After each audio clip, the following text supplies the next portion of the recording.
Good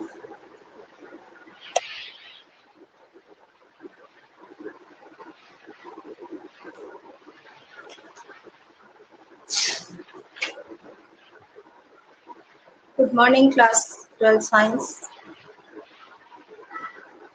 part 3 मजदूरी और प्रेम पढ़ लिया था। आज इसके क्वेश्चन आंसर्स कराऊंगी, है ना। फिर उसके बाद नया चैप्टर पढ़ेंगे। ओके,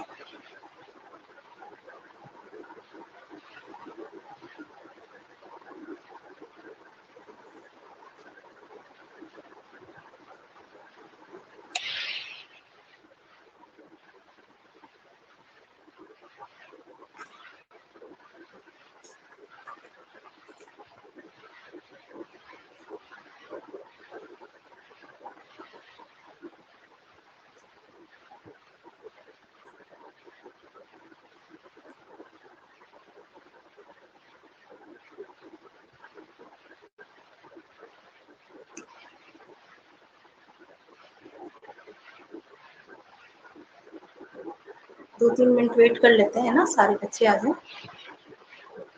फिर उसके बाद स्टार्ट करेंगे। ठीक है,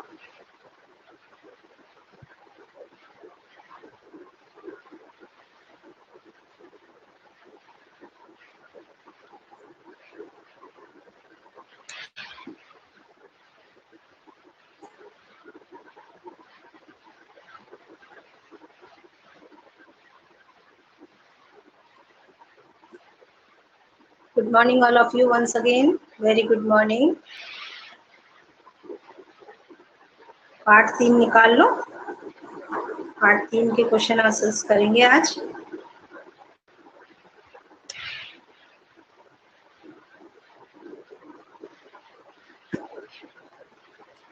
देखिए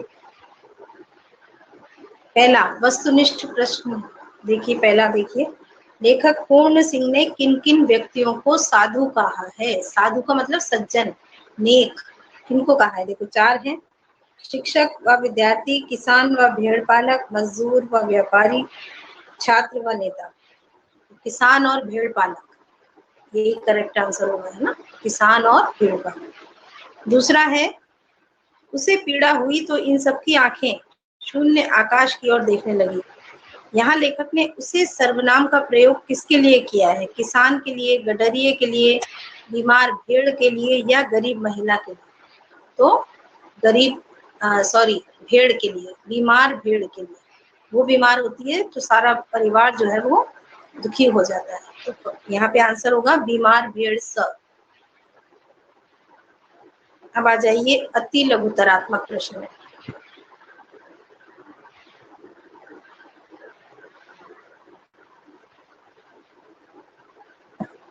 अति लघुतरात्मक का पहला है, ऐसा काम प्रार्थना, संध्या और नमाज से क्या कम है। लेखक ने किस काम की ओर संकेत किया है। प्रार्थना, संध्या, नमाज से कम काम, कौन से काम, जो वो विधवा थी जो कमीज सिल रही थी उसके काम के लिए। तो आप आंसर लिखोगे कि लेखक के लिए विधवा स्त्री ने रात भर जाग कर, भूखे रहकर जो कमीज सिलने का प्रेम पूर्वक पवित्र श्रम किया है, उस कार्य की ओर लेखक का संकेत है।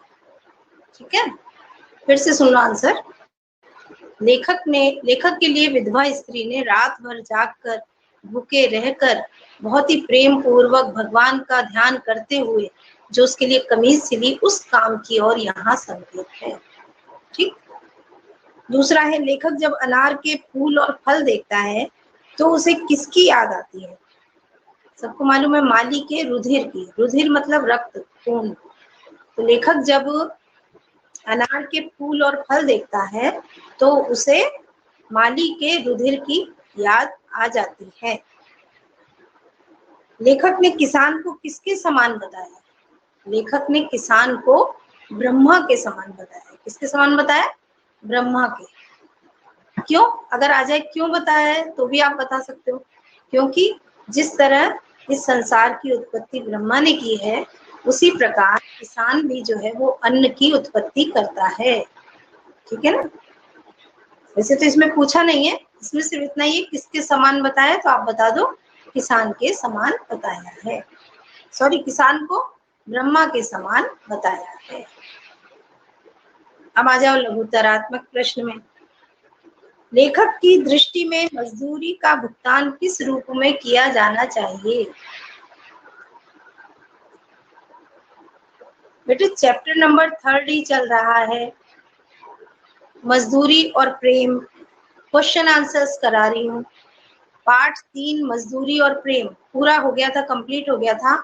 आज इसके क्वेश्चन आंसर करने थे, ठीक है ना। चैप्टर 3 गद्य भाग का पेज नंबर निकाल लो आप लोग, 56, पेज नंबर 56।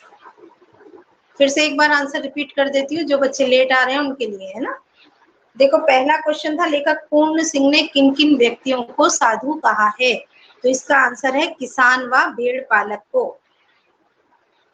फिर है, उसे पीड़ा हुई तो इन सब की आंखें शून्य आकाश की ओर ताकने लगी। यहाँ उसे सर्वनाम का प्रयोग किसके लिए किया गया है? यहाँ बीमार भेड़ के लिए किया गया है। फिर दूसरा प्रश्न है, ऐसा काम प्रार्थना, संध्या और नमाज से क्या कम है? लेखक ने यहाँ किस काम की ओर संकेत किया है? तो लेखक ने यहाँ पर लेखक के लिए जो विधवा स्त्री ने रात भर जाग कर, भूखे रहकर और बहुत ही दुखी मन से लेकिन भगवान को याद करते हुए प्रेम पूर्वक जो कमीज उसकी सिली, उस काम की ओर संकेत किया है। दूसरा क्वेश्चन है, लेखक जब अनार के फूल और फल देखता है तो उसे किसकी याद आ जाती है? उसे माली के रुधिर, रुधिर यानी रक्त, खून, ठीक है, लहू, तो रुधिर यानी माली के खून की याद आ जाती है। लेखक ने किसान को किसके समान बताया है? तो लेखक ने किसान को ब्रह्मा के समान बताया। अगर क्वेश्चन आए लेखक ने किसान को ब्रह्मा के समान क्यों बताया है, तो आप बता सकते हो जिस प्रकार ब्रह्मा जो है उन्होंने इस जगत की उत्पत्ति की है, उसी प्रकार किसान भी अन्न की उत्पत्ति करता है। उसके बाद लघुत्तरात्मक प्रश्न का पहला देखो, लेखक की दृष्टि में मजदूरी का भुगतान किस रूप में किया जाना चाहिए? तो लेखक के अनुसार किसी भी मजदूर के दिन भर के काम की मजदूरी का मूल्य हमें रुपए, पैसे या सिक्के देकर ही नहीं चुकाना चाहिए, बल्कि उसके प्रति श्रद्धा, सम्मान और प्रेम पूर्वक व्यवहार करके उससे हमें उसका मजदूरी का भुगतान करना चाहिए, ठीक है ना। या कह सकते हो कि उसके साथ सद्भाव पूर्ण, प्रेम पूर्वक उसकी सेवा करके भी चुकाया जा सकता है। आया समझ में? फिर से सुनो, लेखक की दृष्टि में किसी भी मजदूर के दिन भर की मजदूरी का भुगतान केवल रुपए, पैसे या चंद सिक्के देकर नहीं, बल्कि उसके साथ प्रेम पूर्वक व्यवहार करके, उसकी सेवा करके, उसका सम्मान करके चुकाया जाना चाहिए। क्लियर? लेखक ने किसे बेघर, बेनाम और बेपता कहा है और क्यों?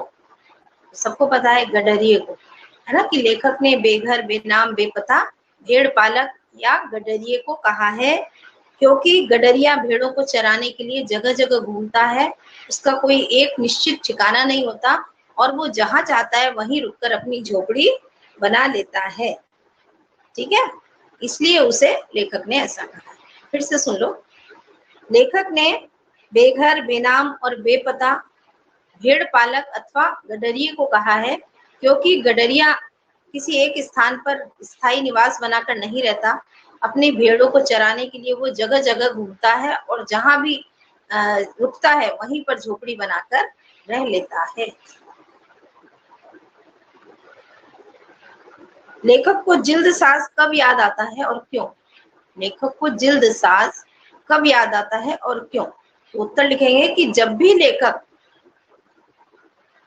उस बुक को या उस किताब को उठाता है जिस पर जिल्द साज ने कवर चढ़ाया था, तो जैसे ही वो उस पुस्तक को हाथ में उठाता है वैसे ही उसको वो जिल्द साज याद आ जाता है।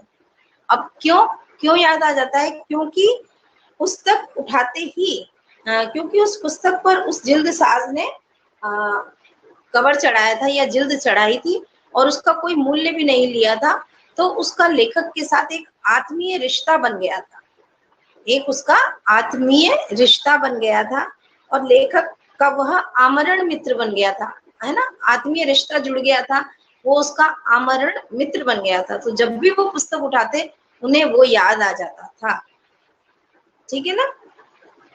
लेखक को जिल्दसाज कब याद आता? जब भी लेखक वो पुस्तक उठाते जिस पर जिल्दसाज ने जिल्द चढ़ाई थी, तो उन्हें जिल्दसाज याद आता। और क्यों याद आता? क्योंकि उसने उनके लिए बिना मूल्य लिए कवर चढ़ाया था, जिल्द चढ़ाई थी, और इस कारण वो उनका आमरण मित्र बन गया था और ये उससे एक आत्मिक संबंध बन गया था, इसलिए लेखक को वो याद आ जाता था। ठीक है, ये तो हो गए अति लघुतरात्मक और लघुतरात्मक, ये तो कर लोगे आप। अब आ जाओ निबंधात्मक प्रश्न। निबंधात्मक प्रश्न का पहला है, श्रम के महत्व पर एक संक्षिप्त निबंध लिखिए। श्रम का महत्व, श्रम क्या होता है ना? तो इसमें आपको अपने मन से लिखना है। इस पर लेखक के विचार है ना, लेखक जिस तरह पूरे पाठ में उन्होंने कहा है श्रम करना चाहिए, मनुष्य को परिश्रमी होना चाहिए, काम करना चाहिए, जो काम नहीं करते वो ईश्वर की सच्ची आराधना नहीं करते, ईश्वर काम से ही मिलता है। तो इस तरीके से करके आपको श्रम के महत्व पर एक छोटा सा निबंध लिखना है, 2 पैराग्राफ में कम से कम आप लिख देना। ठीक है, इसमें आप बता सकते हो कि मनुष्य के जीवन में श्रम का बहुत महत्व है। संसार में केवल विचार करने से ही कार्य में सफलता नहीं मिलती, हमें उसके साथ श्रम भी करना चाहिए, क्योंकि मनुष्य ने भगवान को मनुष्य ने हाथ पैर दिमाग जो भी दिया है वो सब कार्य करने के लिए ही दिया है। और कार्य करने से, श्रम करने से मनुष्य का शरीर भी स्वस्थ रहता है, हृष्ट पुष्ट रहता है, और स्वस्थ शरीर में ही स्वस्थ मस्तिष्क का निवास करता है। और जो मनुष्य परिश्रम करते हैं वो अपने जीवन को सफल बनाते हैं। इतिहास में भी बताया गया है कि जिन भी लोगों ने श्रम का महत्व समझा है उन्होंने जीवन में सफलता पाई है। तो इस तरह से आप एक निबंध लिख देना। श्रम का महत्व, ये तो इजी टॉपिक है, आप कर सकते हो। थोड़ा बहुत बुक का मैटर ले लेना कि बुक में लेखक ने क्या कहा है, काम करने को उन्होंने विशेष माना है ना, तो उसका बताते हुए फिर आप श्रम के महत्व पर लिख दीजिएगा। नेक्स्ट क्वेश्चन है, किसान का जीवन त्याग और मेहनत का जीवन है, इस कथन पर अपने विचार लिखिए। ये भी आप इजीली कर सकते हो कि वाकई एक किसान का जीवन जो है वो बहुत ही मेहनत और परिश्रम का जीवन है। और त्याग का इसलिए कि किसान अपने लिए अकेले के लिए कुछ नहीं करता, वो अन्न उपजाता है लोगों के लिए। और लेखक ने जितना भी बताया कि सुबह तड़के उठ के ही वो अपने बैलों को खोल के खेतों में ले जाता है, दिन भर परिश्रम करता है, कड़ी धूप में, वर्षा हो, आंधी हो, तूफान हो, वो अपना कार्य करता है। और फिर इसके साथ साथ जो गाय है, बैल है, उन सब की सेवा करता है, नहलाता है, धुलाता है, उन्हें चारा खिलाता है।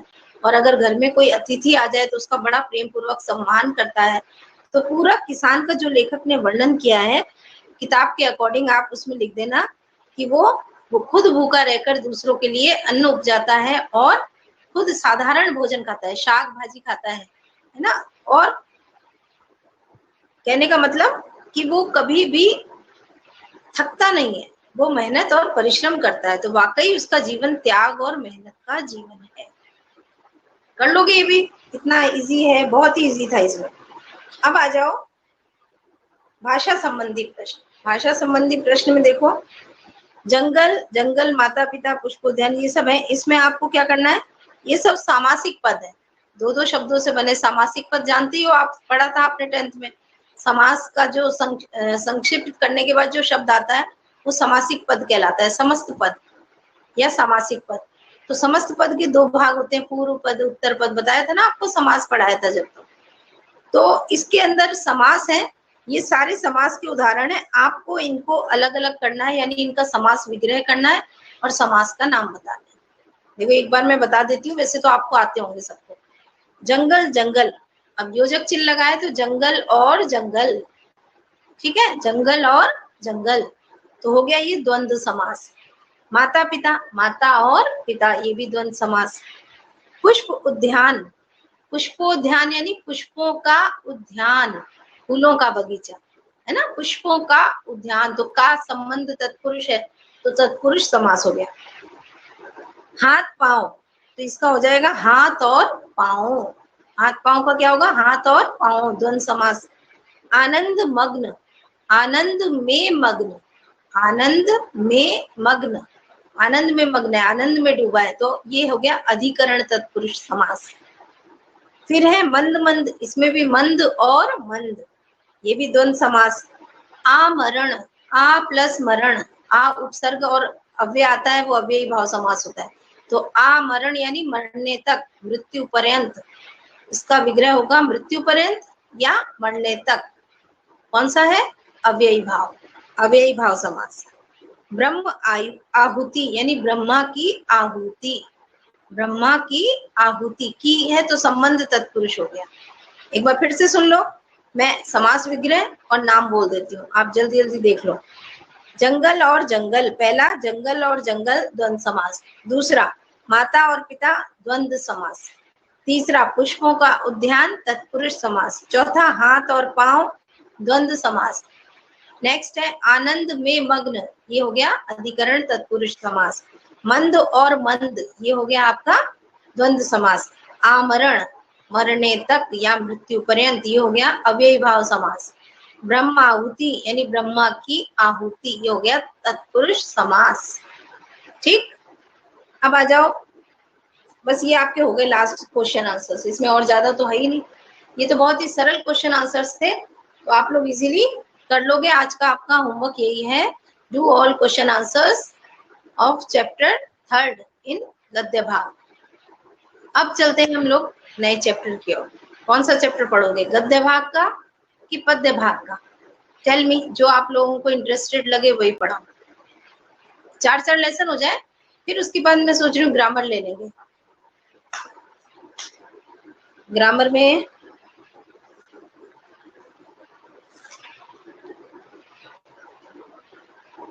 अभी तक 2 ही चैप्टर हुए हैं आपके, भाषा, व्याकरण, लिपि और पद परिचय, है ना, 2 हुए हैं।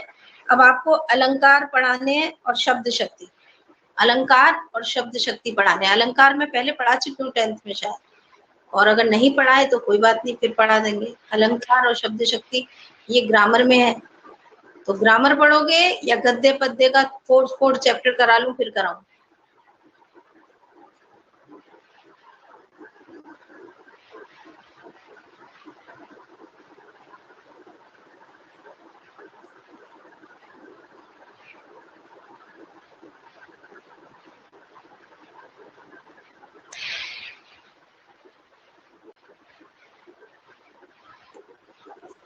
बेटे ग्रामर की कॉपी अलग से मत बनाओ, ग्रामर की कॉपी एक ही रखो आप, तो कॉपी जो है ना रजिस्टर जो है आपका वो हिंदी में, उसमें सब काम करना है आपको, पीयूष का भी, सृजन का भी, ग्रामर का भी।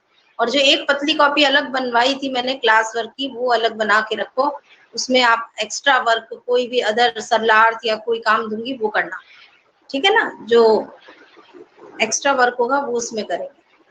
तो ग्रामर की अलग कॉपी मत बनाओ। और रही बात अभी क्या पढ़ोगे, कोई कह रहा है गद्य, कोई कह रहा है पद्य, समझ नहीं आ रहा।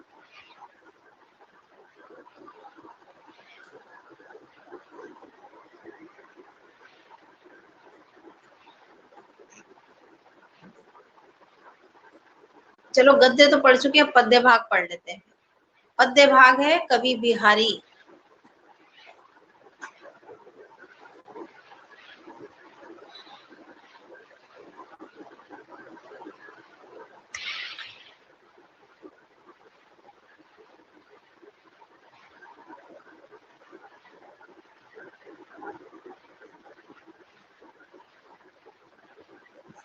हाँ वही मैं कह रही हूँ, 4 लेसन कंप्लीट हो जाए, दोनों में 8 हो जाएंगे लेसन, फिर उसके बाद ग्रामर के 2-3-4 चैप्टर ले लूंगी। बाकी निबंध है, पत्र है, ये आपको बताने की जरूरत नहीं है, आप अपनी बुक में जितना भी है पीछे उसमें से आप पढ़ते चलो। निबंध तो आप किसी भी ग्रामर 11th की बुक में से ही पढ़ लो। निबंध और पत्र तो 11th-12th में सेम ही है, कोई खास अंतर नहीं है दोनों में।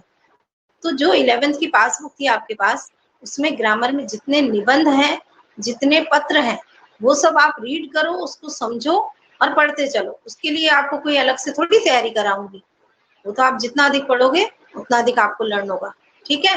तो निबंध और पत्र तो आपको तैयार करना है, बाकी चैप्टर में कराऊंगी। लास्ट में एक बार मैं निबंध का, अगर स्कूल खुल जाएंगे तो स्कूल में ही समझाऊंगी ब्लैक बोर्ड पे, वो ज्यादा बेटर रहेगा, ठीक है ना। तब तक आप रीड करो, लर्न करो, निबंध पत्र डेली एक ले लो, डेली एक निबंध तो रीड करना ही करना है ना।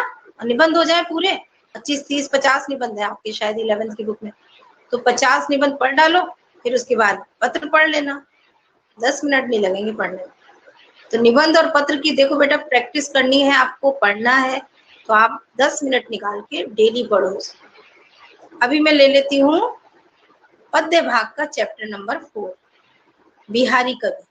ठीक है, निकाल लो पेज नंबर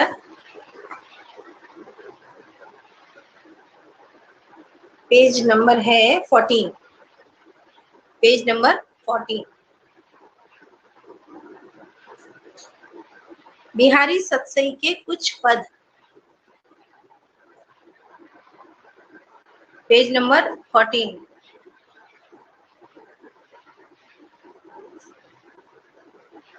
जन्म हुआ इनका सन 1595 ईस्वी में और मृत्यु 1663 ईस्वी में।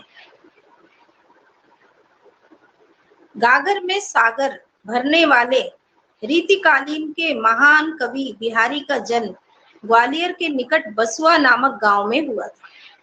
इनके पिता का नाम केशव राय था। उन्होंने आमेर के राजा मिर्जा जयसिंह के दरबार में पहुंचकर अल्पवयस्क रानी के मोहपाश में राज कर्तव्य भूले राजा को एक दोहे के द्वारा सावचेत किया, यानी सावधान किया। काव्य परखी राजा ने उनका सम्मान किया। वह अपने दरबार में राजा जनक सम्मानजनक स्थान दिया।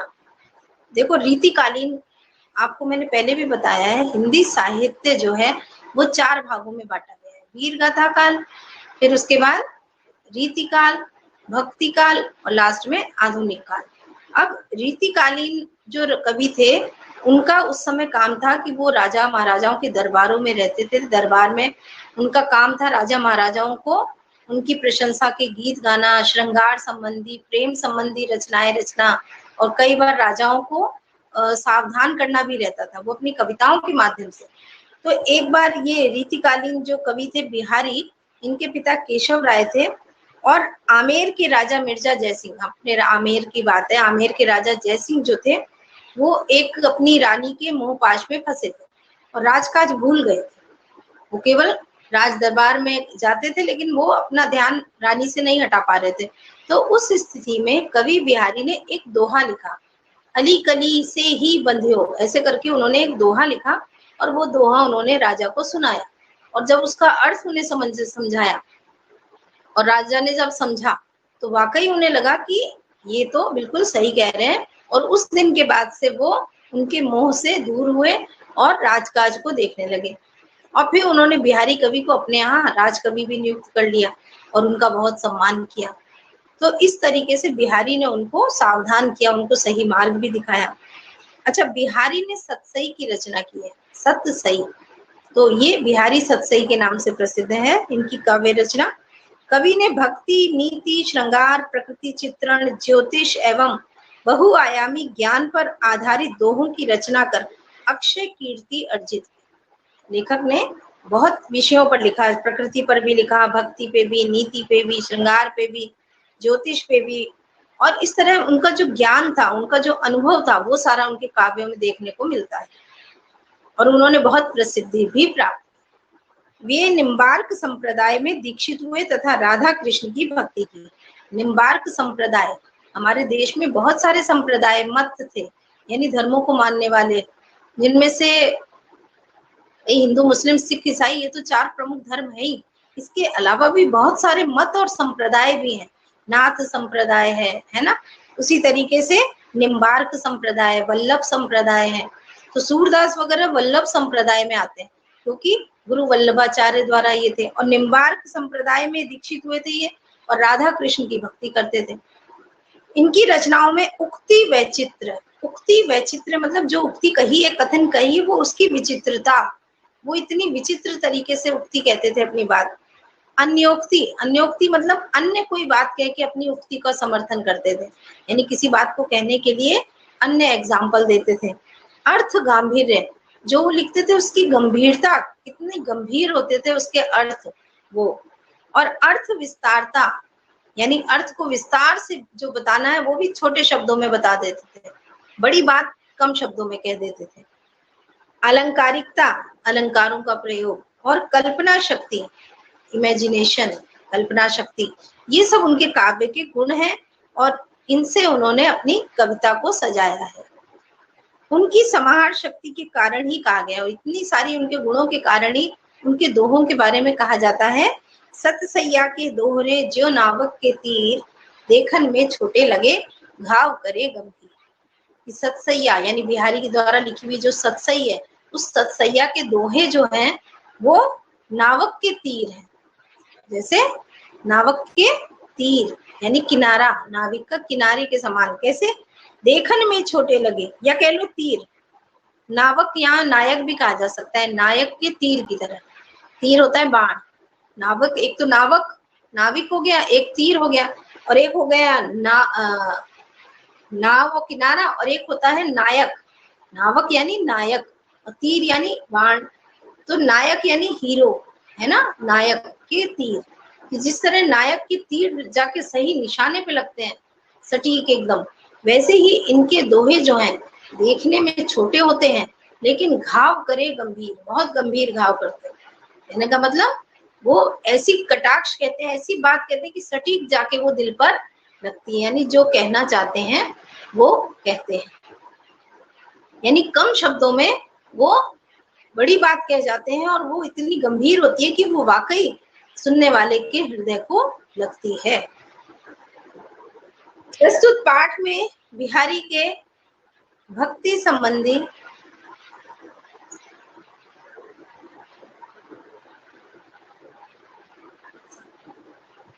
पद्य भाग का पाठ 4 बिहारी पढ़ा रही हूँ। अभी कवि परिचय ही पढ़ रही हूँ। जल्दी से पेज नंबर 14, पेज नंबर 14 खोल लीजिए सृजन बुक का।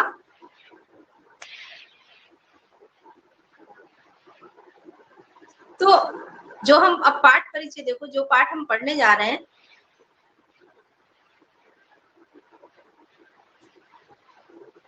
प्रस्तुत पाठ में बिहारी के भक्ति, नीति और श्रृंगार के दोहे लिए गए।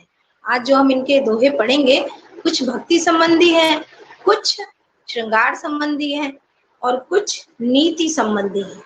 नीति की बातें बताएंगे। कवि सांसारिक बाधाओं से मुक्ति हेतु राधा जी की आराधना करता है। अब जैसे जिस संप्रदाय में इन्होंने शिक्षा ग्रहण की थी, दीक्षा ली थी, वहां पे राधा कृष्ण की भक्ति है, तो इसलिए ये राधा के बहुत बड़े भक्त थे। कृष्ण और राधा की भक्ति करते थे, राधा के भी बहुत बड़े भक्त थे। तो इन्होंने राधा जी की आराधना करते हुए एक पद लिखा है। तो दूसरी तरफ अपने प्रभु श्री कृष्ण को उपालंब दे रहे हैं। उपालंब यानी उल्हाना दे रहे हैं, ताना दे रहे हैं कि आपको भी संसार की हवा लग गई है। जैसे संसार को हवा लग जाती है ना, वैसे आपको भी हवा लग गई है। फिर आगे वो कह रहे हैं, मुक्त आत्माओं के सानिध्य में अधम भी जो है वो पवित्र या मुक्त हो जाता है। यानी जो लोग मुक्त हैं, त्याग और सांसारिक माया से मुक्त हैं, उन लोगों के साथ रह के नीच व्यक्ति भी, छोटा व्यक्ति भी, पापी व्यक्ति भी क्या होता है, मोह माया से मुक्त हो जाता है। फिर आगे उन्होंने कुछ दोहे में बताया, श्री कृष्ण की बातों का आनंद रस पाने के लिए गोपियां उनकी मुरली छुपा लेती हैं। कि श्री कृष्ण जो है मुरली बजाते रहेंगे तो उनकी मुरली छुपा लेती है कि अब तो बात करेंगे, तो वो उनकी बातों को सुनने की ललायत है। फिर वन में कृष्ण के आते ही वर्षा ऋतु के मोर जो है वो नाचने लगते हैं। ठीक है ना, यानी कृष्ण के आते ही या तो मोर प्रसन्न हो जाते हैं कि वो, या फिर घनश्याम, उनका नाम घनश्याम है, तो जैसे घन यानी बादलों के आते ही, श्याम यानी काले बादलों के, तो काले बादलों के आते ही मोर नाच उठते हैं। तो यहाँ पे उन्होंने एक ये बात कही है, नायक और नायिका भरे भवन में संकेतों से वार्तालाप करते हैं। यहाँ पे प्रेम और श्रृंगार की भावना है। प्रेम और श्रृंगार रस का वर्णन करते हुए बता रहे हैं कि नायक नायिका भवन में, भवन यानी घर में, जिस घर में सब लोग हैं उनके आसपास, और उसमें वहां पे सब लोगों के बीच वो मुंह से तो बात कर नहीं पाते, तो क्या करते हैं, आंखों के इशारों में वो आपस में बात करते हैं। क्योंकि पहले बड़ों का लिहाज करते थे, तो बड़ों के सामने बातें नहीं करते थे, नायक नायिका या पति पत्नी आपस में बातें नहीं करते थे, तो आंखों के इशारों में ही वो बात कर रहे हैं। फिर झीने वस्त्रों में नायिका ऐसे सुशोभित हो रही है जैसे सागर में कल्प वृक्ष की डाल, है ना। तो ये नायिका के सौंदर्य का वर्णन है, ये भी श्रृंगार रस में आता है। जितना भी प्रेम और सौंदर्य से संबंधित चित्रण होता है वो श्रृंगार रस में आता है। नैतिक ज्ञान से संबंधित जितने दोहे होते हैं वो नीति में आते हैं। भगवान की भक्ति से संबंधित जितने दोहे होते हैं वो भक्ति रस में आते हैं। ठीक है, अब आ जाओ भक्ति, नीति और श्रृंगार के दोहे, यानी सब मिश्रित है। कहीं भक्ति का दोहा है तो कहीं श्रृंगार का है, कहीं नीति का है। तो कवि परिचय समझ में आ गया। चलो स्टार्ट करूं दोहे।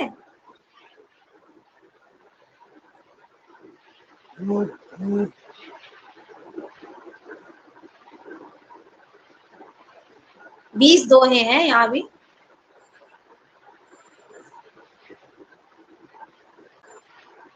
अभी जितना पढ़ सकते हैं, 9:40 तक क्लास है, 10 मिनट है हमारे पास, जितना पढ़ सकते हैं उतना हम पढ़ लेते हैं। ठीक है, पहला दोहा देखो। मेरी भव बाधा हरो राधा नागरी सोए, जा तन की झाई परे श्याम हरित दुति होए। अब यहाँ पे कवि जो है बिहारी, वो राधा जी की स्तुति कर रहे हैं और राधा जी की स्तुति करते हुए कह रहे हैं कि मेरी भव बाधा हरो, भव यानी संसार, बाधा यानी कष्ट, यानी मेरे सांसारिक कष्टों को दूर करो। कौन? राधा नागरी, नागरी मतलब जो चतुर है, राधा को बहुत चतुर बताया जाता है। तो चतुर, नागरी मतलब चतुर, राधा, राधा नागरी मतलब जो चतुर राधा जी हैं, आप मेरी भव बाधा, सांसारिक कष्टों को दूर करो। जा तन की झाई पर, जिनके तन की झाई यानी परछाई पड़ने से श्याम हरित दुत हो, श्याम भी जो है प्रसन्न हो जाते हैं, ऐसे कृष्ण भी खुश हो जाते हैं। जिनके तन की छाया पड़ने से श्याम भी हरित यानी प्रसन्न हो जाते हैं, हर्षित हो जाते हैं, ऐसी चतुर राधा जी आप मेरे भी कष्ट दूर करो। अब यहाँ पे कवि जो है उन्होंने श्याम हरित दुति होय में एक और बात कही है, और वो बात है कि जिस प्रकार कवि राधा जी का रंग है स्वर्ण के समान पीला, है ना, कैसा है, एकदम गोरी है, सुनहरा रंग है उनका, गोरी है तो उनका रंग पीले के समान है। पीला यानी, एक मिनट रुक जाइए आप।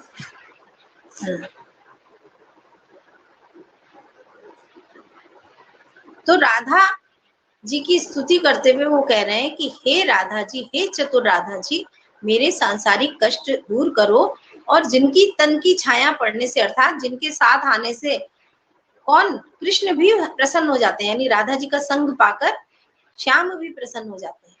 और इसमें एक बात और कही है उन्होंने, एक ही शब्दों में दो बात कही है। एक तो श्याम हरित यानी कृष्ण, हरित यानी प्रसन्न हो जाते हैं, और श्याम यानी नीला, नीला वर्ण भी श्याम होता है, वो हरित हरा हो जाता है। कैसे कैसे हो जाता है हरा?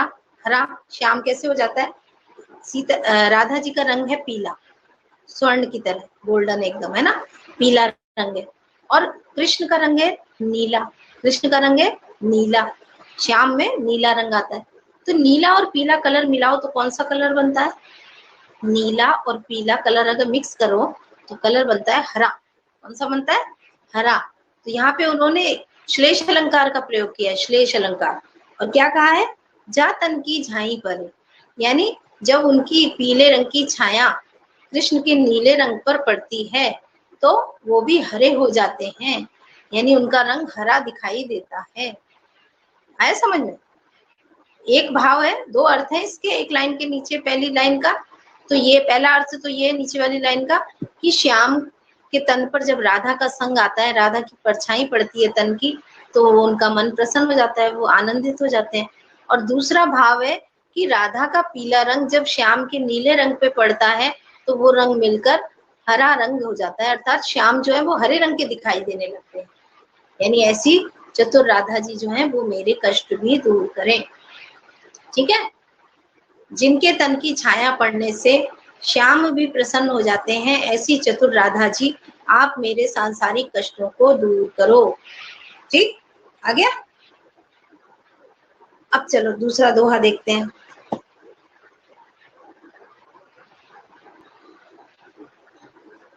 तो पर वारो उर्वशी सुनी राधिके सुजान, तू मोहन के उर्वशी है उर्वशी समान।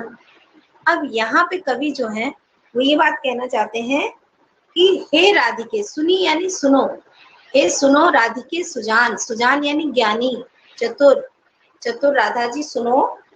तो पर वारो उर्वशी, तो पर वारो आप पर न्योछावर है। कौन न्योछावर है? उर्वशी, उर्वशी कौन है? स्वर्ग की अप्सरा है। तो आप पर तो स्वर्ग की, आप इतनी सुंदर हो कि आपके ऊपर तो स्वर्ग की अप्सरा उर्वशी भी न्यौछावर है, वो भी कुछ नहीं है। तू मोहन के उर्वशी, क्यों? क्योंकि तुम तो मोहन के उर यानी हृदय में बसी हो। तो एक उर्वशी का मतलब हो गया अप्सरा, और दूसरी उर्वशी यानी उर यानी हृदय में, बसी यानी बसने वाली, उनके मन में बसने वाली है। उर्वशी समान, उर्वशी के समान ही हो। तो हे राधा, लेखक कह रहे हैं कि सुनो राधिके सुजान, कि हे चतुर राधा जी, आपके ऊपर तो उर्वशी को भी न्यौछावर कर दें, क्योंकि आप मोहन के, कृष्ण के मन में बसी हुई हो, तो आप तो उर्वशी के समान हो। अर्थात यहाँ पर उर्वशी का एक मीनिंग हो सकता है उर्वशी यानी उर को वश में कर लेने वाली, या उर में बसने वाली, दोनों मीनिंग ले सकते हैं। तो यहाँ पे एक ही शब्द उर्वशी के दो मीनिंग आए हैं, एक उर में बसने वाली, मन में बसने वाली, एक आया मन को वश में कर लेने वाली, और एक आया उर्वशी अप्सरा स्वर्ग की। तो एक शब्द के अलग अलग, दो बार आया शब्द और दोनों बार अलग मीनिंग, तीन बार आया, तीन अलग मीनिंग हो गए। तो ये लेखक का कहना है, यहाँ पर कौन सा अलंकार होगा बताओ? जब कोई शब्द दो बार आता है और या अधिक बार आता है और प्रत्येक बार उसका अर्थ भी भिन्न भिन्न हो, तो कौन सा अलंकार होता है? यमक। तो यमक अलंकार का प्रयोग है, विशेष में लिखना होगा ना, तो ध्यान रखो। तो पर वारो उर्वशी, कवि बिहारी कहते हैं, हे चतुर राधिका जी, मैं आपके, सुनो राधिके सुजान, हे चतुर राधिका जी, तो पर वारो उर्वशी, आपके ऊपर तो स्वर्ग की अप्सरा उर्वशी भी न्यौछावर है, या मैं आपके ऊपर तो स्वर्ग की अप्सरा भी न्यौछावर करता हूँ। आप तो, तू मोहन के उर्वशी, क्योंकि आप तो मोहन, मोहन को किसको कहा है? कृष्ण को, जो सबके मन को मोह लेते हैं, मोहन कृष्ण, कृष्ण जो है उनके मन में बसी हो, उर्वशी हो, उनके मन को भी मोह लेती हो, और कैसी हो उर्वशी समान, और उर्वशी उर को वश में कर लेने के समान हो, या कह लो कि आप उर्वशी के समान हो। यहाँ पे कवि ने कौन सा अलंकार का प्रयोग किया है? यमक अलंकार का। आगे समझ में? राधा जी के सौंदर्य का वर्णन किया है इसमें, और श्री कृष्ण पर उनके प्रभाव का वर्णन किया है, किस तरह उन्होंने कृष्ण को मोहित कर रखा है अपने रूप सौंदर्य से। तो ये दो दोहे आज मैंने पढ़ाए, बाकी मैं नेक्स्ट क्लास में पढ़ाऊंगी। आज के लिए इतना ही।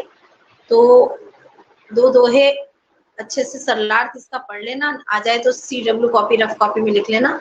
बाकी होमवर्क है आपका आज का पार्ट 3, कौन सा? मजदूरी और प्रेम, उसके सारे क्वेश्चन आंसर्स आपको कॉपी में करने हैं, ठीक है? आज के लिए इतना ही काफी है। और कोई प्रॉब्लम हो इन दोनों दोहों में तो बताना।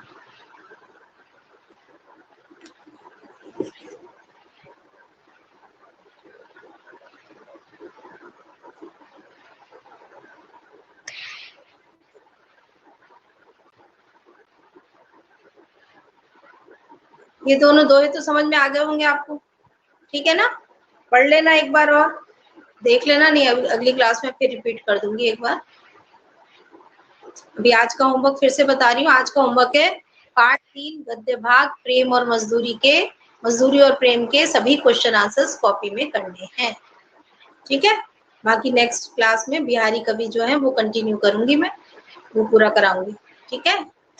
चलो ठीक है, बस ओके, बाय, सी यू।